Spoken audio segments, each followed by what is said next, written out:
The honourable member for Saanich Gulf Islands. Thank you, Mr. Speaker. And my question to my honourable friend, the honourable parliamentary secretary, picks up well on the comment just made by the member for Nanaimo Ladysmith. I'm working with a lot of women within the RCMP who have filed complaints. And one of the things that I find disturbing is the lack of support for officers, and this would apply to men or women who are being harassed within the force. There is no support during the process of laying a complaint for harassment.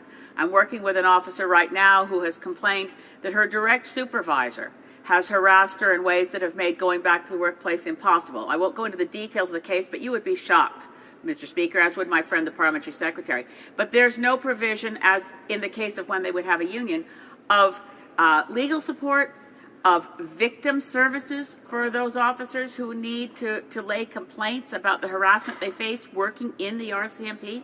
So I'd ask my honourable friend, the parliamentary secretary, if he would envision that the legislation needs amendment to address this within collective bargaining, and if so, would the government benches be open to amendments to ensure that in a unionized workforce, people within the RCMP who are victims of harassment of all kinds have the protections and supports they need to ensure that they have a healthy workplace?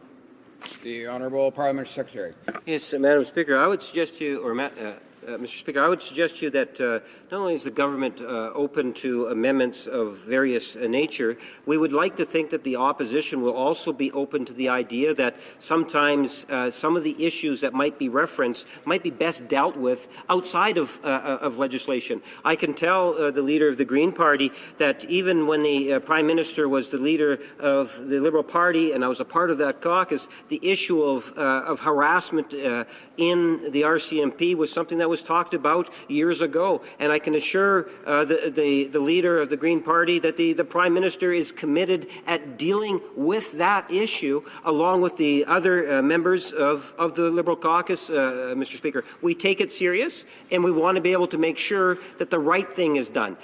Whether that ultimately turns up into this piece of legislation, I'm not sure. But what I do know, Mr. Speaker, is that the harassment issue is something in which we do take serious and we do believe needs to come to an end.